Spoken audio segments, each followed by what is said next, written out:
Hey, what's going on? It's Joey Myers from the Hitting Performance Lab, and in this video I have a sweet treat for you.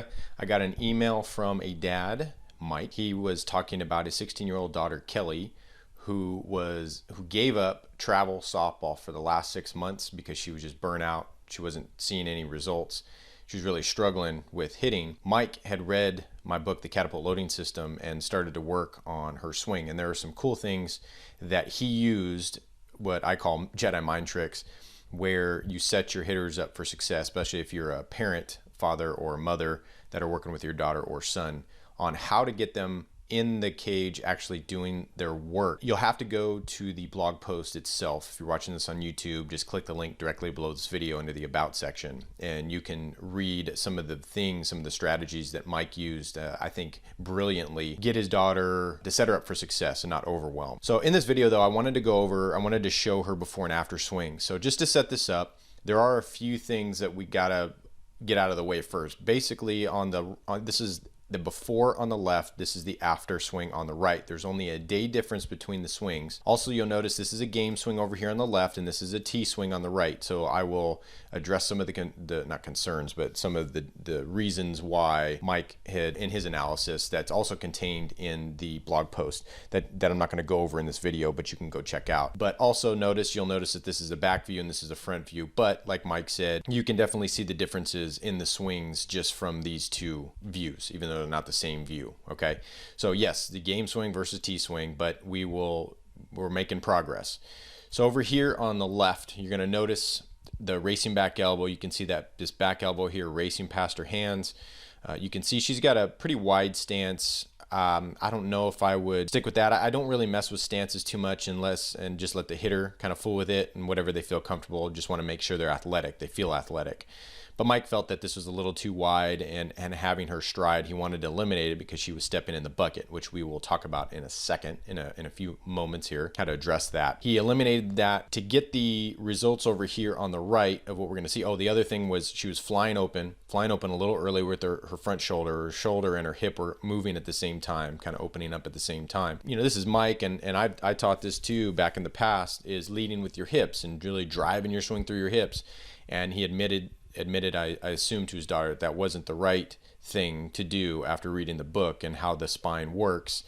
And so he went off and did two changes. One was finger pressure, top hand finger pressure, bottom three fingers of the top hand with a butterfly grip on the bottom hand. We'll see a change in her back elbow. You can see now her hands are in the middle of her elbows now, and her elbows not leading like they are over here.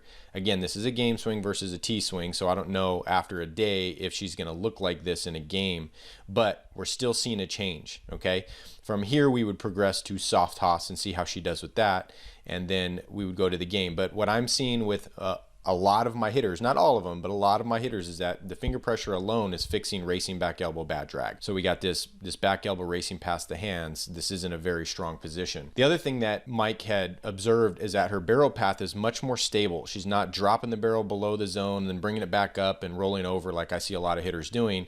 Over here off the tee, you're seeing a lot better Nike swoosh barrel path, a lot smoother, more stable barrel path. The other thing that he did was, so that was more along the lines of the finger pressure, or as a result of this finger pressure, and then also worked on getting her to show her numbers longer to the pitcher. Now, she could definitely get better at this, but still the results are pretty striking for the short amount of time that she saw these results.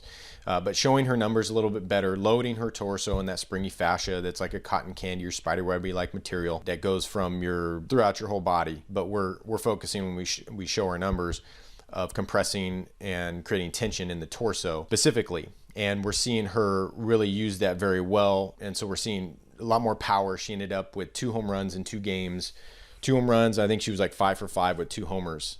Again, this is high school ball, and she's 16 years old. A couple things so that's a pat on the back. I would say I'm very proud of Kelly and Mike working together, Kelly putting in the work and Mike being able to find an avenue or a path to be able to get through to Kelly so that she's willing to put in the work. What I would suggest, and Mike asked for my recommendations, what I would suggest we don't go over the forward momentum or the stride or float. I'll put some resources in the blog post so you guys can check that out if you're watching that on YouTube.